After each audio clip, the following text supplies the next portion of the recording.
Alright, welcome everyone to first video on this channel. Today I'm driving the Moto Guzzi V7. I've had it for a bit now, not super long, but I just want to talk about it.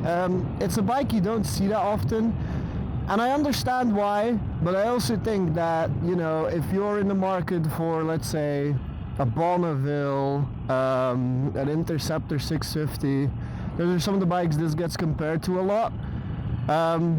This is a great alternative. I've heard it's better than the 650. I've never driven an Interceptor 650, but I've heard this is better, and it's a bit cheaper than the Bonneville, which, you know, makes it stand out there in that category as like a good bike to get. And I think this is a good beginner bike too. If you're looking for a first bike, you know, stuff like this might scare you off because it says 853 cc's.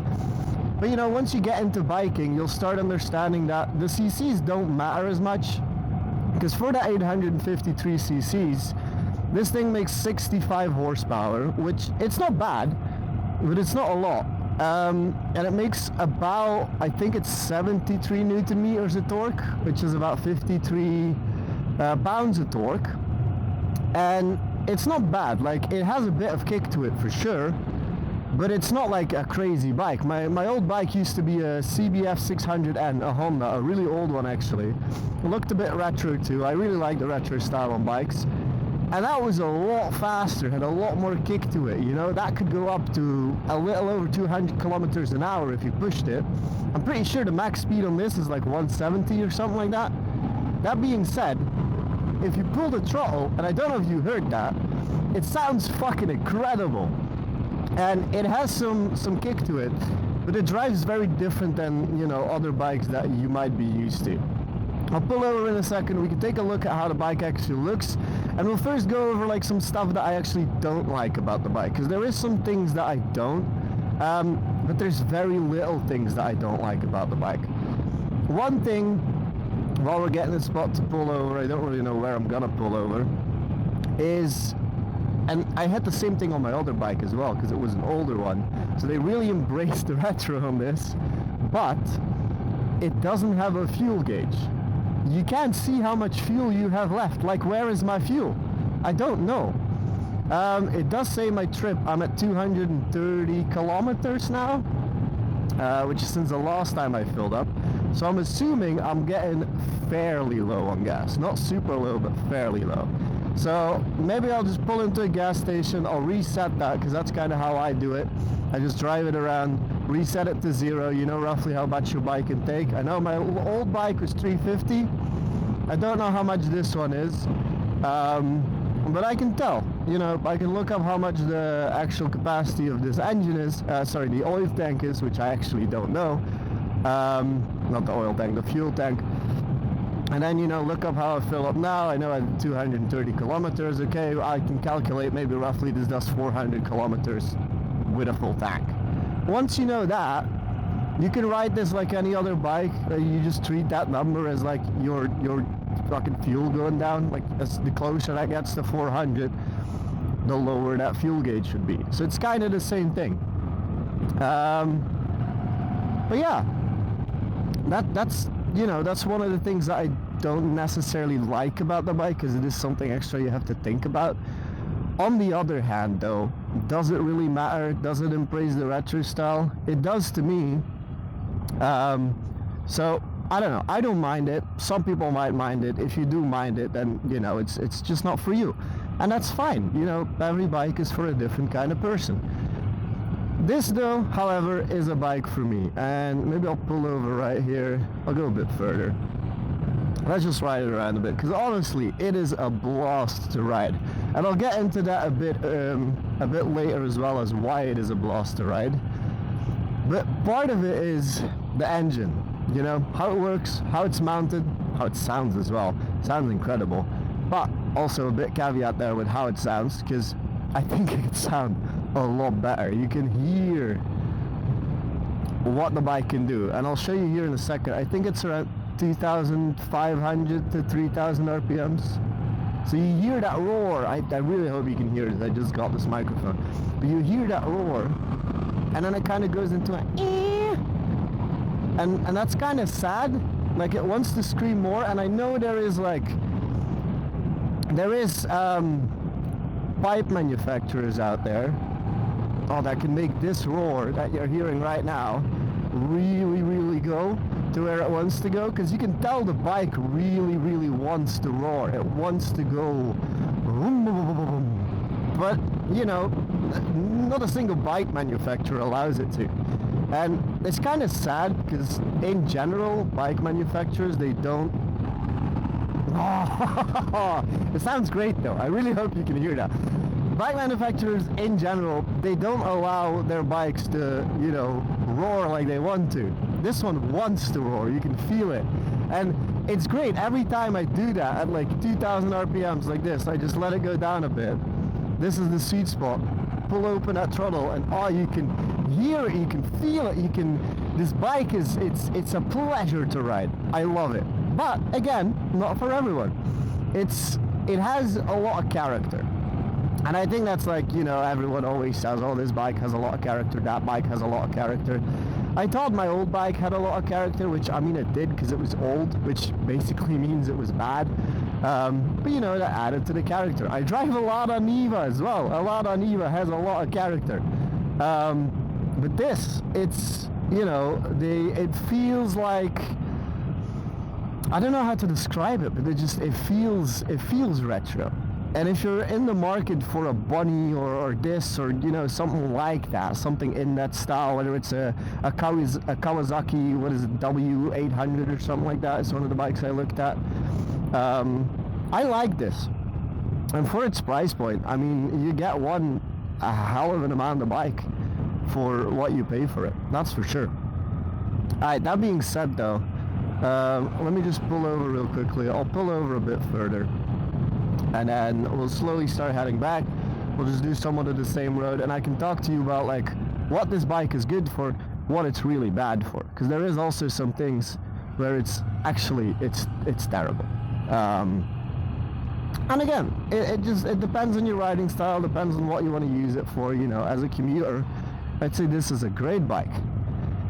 As a long commuter, however, like if you want to do any highway stuff like that, my first trip on the bike here when I bought it was highway, and that was not enjoyable whatsoever.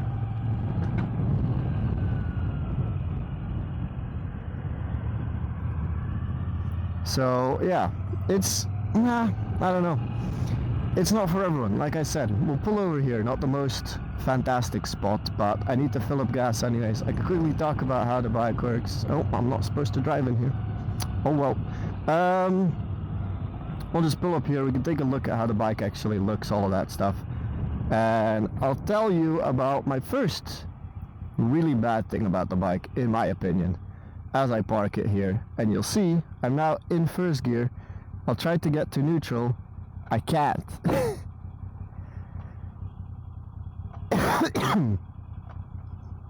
I can't find it. There we go. Oh, no. It's gone again. There, no. It's gone again. There we go. No, it's gone again. There we go. Now it's in neutral. Okay. That being said, the second thing I don't like about the bike is the kickstand. Although it takes a bit of getting used to. And once you get used to it, it's actually not that bad. This is what it actually looks like. It's a great bike, you know, the exhaust pipes, looking at it. It looks incredible, and it looks like it wants to roar more than it does. That's kind of the sad part about it. Another thing I don't like about the bike, if you look at like some of the smaller bolts, you can see these are rusting and stuff. They'll rust fairly quickly, the more important ones won't. So like the ones that do rust, oh, fuck, I just touched the pipe. The ones that do rust, they're replaceable, you know, easy to replace, all of that. Kickstand is really far back, it comes up to about here, like right on the pipe, which actually makes it really hard to put down. That's one of the other things, but I've gotten used to it. You really have to get under it. With my other bike, it stuck out a bit and it was a lot easier, so that's some things. Something else that I like, other people might not, is the startup. And I'll try to demonstrate this to you, but because the engine is mounted like this, pistons, they fire like this, and the bike, once you start it up,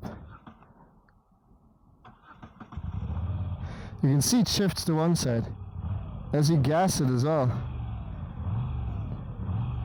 it's going to that one side, which as you're riding, you don't feel as much, but you do feel it a bit, which again, I don't really mind,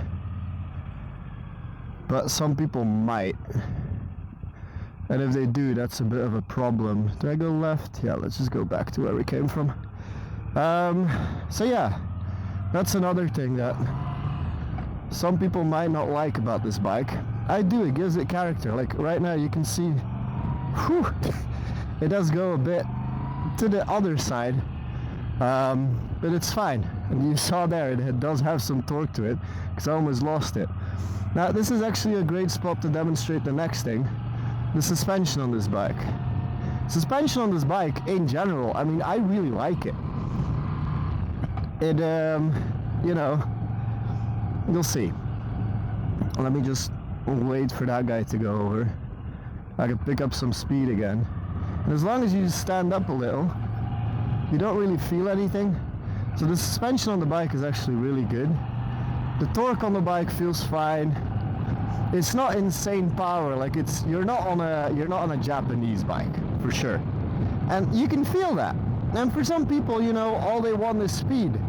I want a nice drive. And the nice thing about this bike as well is the engine being low mounted over there, it makes the center of gravity being really low, and you can really feel that in corners. Like this thing turns so easily. Like it's really nice to take turns with. I still need to get a bit of a handle on like the bike in general, because before this, sold my bike in Belgium, moved to the beautiful Croatia, and unfortunately I haven't had a bike since. I bought this, let's say a month ago or something. I've done a bit of kilometers on it, but not an insane amount. Well, you can hear that roar, it's lovely. So when should you buy this bike? Might be a good question. You're into retro bikes, you know, I was into retro bikes, but I'd never driven one before. This is the first one I actually bought, and overall I'm really happy with the purchase.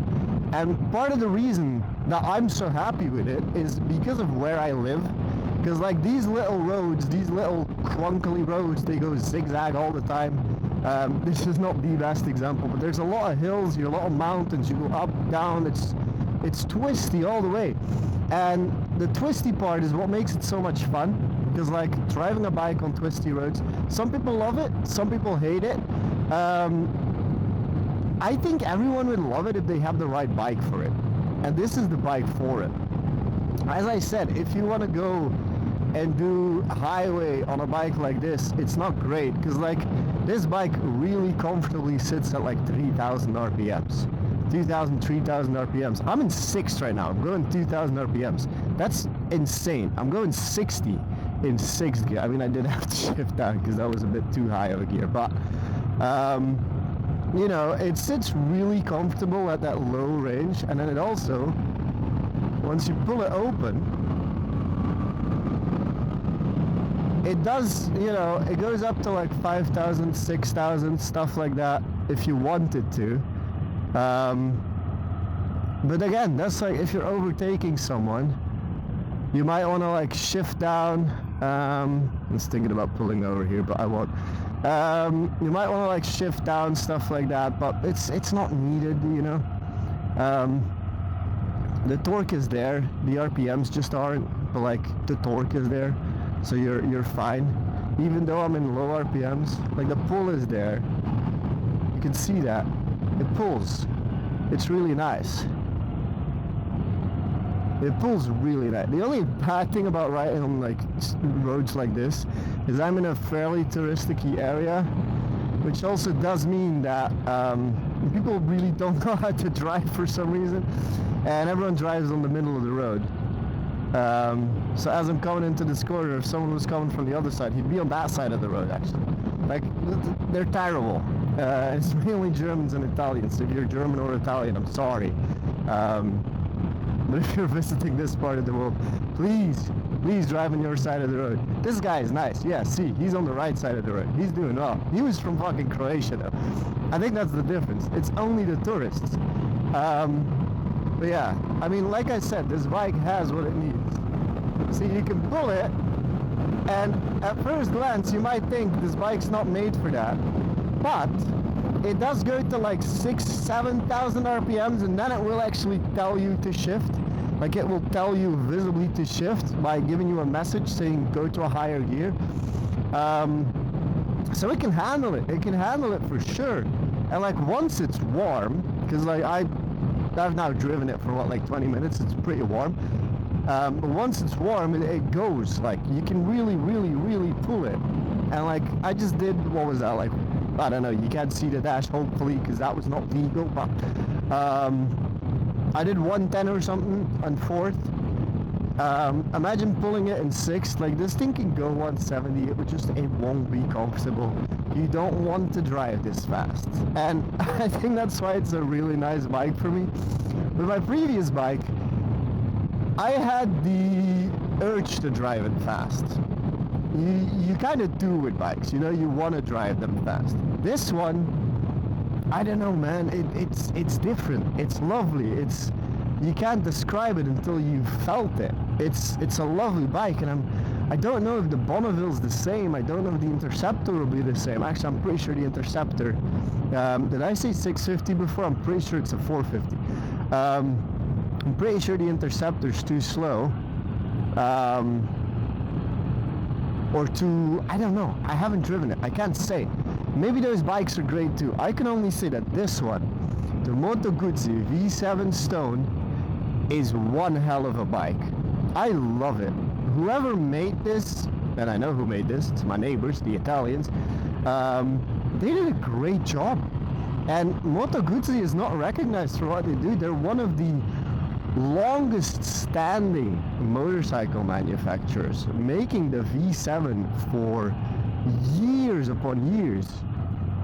And for some reason you don't see too many of them, and I have to be honest, I personally don't understand why. Sure, it has its downsides, but doesn't every motorcycle? Sure, there might be a perfect motorcycle out there. All the Italians drive a GS. Well, why spend 25 grand on a GS? I mean, if you're going into the Dolomites and all that, sure, go for it. But if you're commuting or anything like that, this bike is amazing. I would say get it. If you're doubting about getting one of these, I mean, make sure to test drive it for sure. You kind of have to test drive it because it's very different than, like I said, anything else I've ever driven. And I've driven a few bikes, but it's lovely. The only thing I haven't talked about here, and we'll end with that, is the seating position. Is another actual reason why I love this bike. Because, I don't know, you probably can't see my legs, but I'm pretty sure with the Bonneville, you're kind of in a 90-degree position. And a 90-degree position is okay. I don't mind the 90-degree position if I'm sitting on a chair, not on a motorcycle. Same thing, like some people sit on cruisers and their feet are forward, and I don't like it. It makes no fucking sense to me. However, on this, you can kind of sit however you want. If you want to sit in a 90-degree position, I mean, you can't. You can try, you won't be able to. But what you can do is sit on it like a sports bike. Your legs are kind of bent a bit. And that's one of the things I also love about this, because it feels known coming from a sports bike. Alright, I did pause there for a second. But yeah, as I was saying, it feels known to be on a sports bike, to me at least. To most people, you know, you're gonna train at least in, like, where I'm from, you're gonna train on a Suzuki 650, you're gonna train on an MT-07, you know. I don't know about America, because for some reason, you don't even need a license there. You can either just go get a bike, which is, it's ridiculous to me. But yeah, to me, this feels known. This is what I've trained on. Seating wise, bike wise, completely different. Lovely bike. Yeah. All right, with that, guys, I think that marks it. Lovely bike overall. I definitely recommend buying it. If you enjoyed this video, let me know. If there's any questions you might have about the bike, also let me know. But yeah, hope you enjoyed the video. Thanks for watching, and hopefully more to come soon.